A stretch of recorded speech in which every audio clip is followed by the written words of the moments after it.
question here. I was talking with Mario Santoyo last week. He's with the Latino Water Coalition. I'm sure you've heard of his name. Heard his name. And he gave us a number, and he was saying that the water that goes through the delta to the ocean was 65%.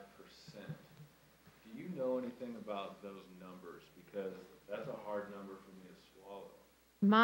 There was a drought conference at Fresno State today, and unfortunately I had to miss it. My supervisor, Carl Carlucci, though, gave me a very brief update. He said, and this was one thing he did tell me, he said that whoever did the presentation there, I think was from Department of Water Resources, said that 75% of the freshwater river flow from Northern California that enters the Delta is meant to keep that saltwater barrier. At 75% of the freshwater river flow, at 75% of the freshwater river flow from Northern California that enters the Delta is meant to keep that saltwater barrier. 75%. And, you know, depending on that percentage, then that saltwater barrier will move within the Delta, and that's when we start having areas that are usually freshwater begin getting impacted by saltwater. So I can only say that that's the number he heard today, 75%. I'm sure in some years it's less, depending on, you know, if we have higher stream flows, they need less to keep that barrier, and so more can be diverted. There's a lot of talk about, you know, some flexibility with the EPA during the time of this, you know, disaster, this emergency before it's a disaster. Yeah. And, you know, I kind of wonder if it would take a city like Coalinga, you know, a western, you know, valley city, fairly big, to spearhead something like this, you know, saying, hell no, we're not going to reduce. In fact, why don't you, you know, why don't you turn our water off? Yeah. That kind of thing. Because then I wonder, at first people would be scared. They'd say, that's radical. But I wonder, because EPA is radical. Yeah. And you know, 75% of the water, really? Yeah, going out to the ocean? What if we were to, you know, ease back on that a little bit while the water bond, you know, got in place and started producing some water? What if we were to ease back? You know, it's a give and take, because the EPA isn't something that's been around since time began. This is something that humans also created.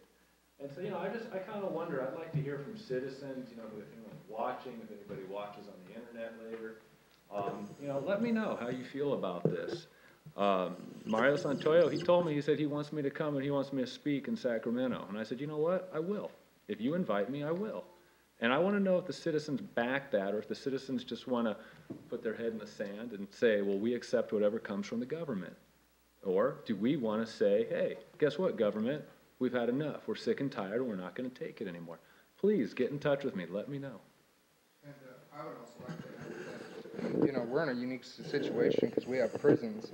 And I noticed that when you did your water thing, I think it was last time, you had a chart up and it had the 4 biggest water users in Coalinga, but the people were not listed on that list. They are the biggest.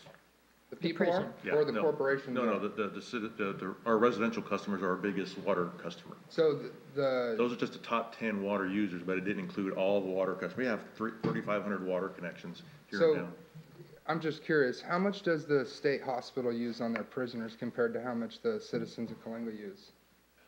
I couldn't tell you off the top of my head. I think we talked about this before, and it's like a sixth of our water.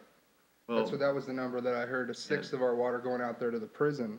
And so when I was talking water, and when I talked to Harlan and Avenel about the water, he was talking about, hey, we got some leverage here because we got state people here that need water. And when I hear Ms. Keogh here saying, hey, maybe we should call her bluff, I mean, 75% of the water is going to the sea because of a fish. And here we are in this water drought drama. When are the people going to stand up and say enough is enough?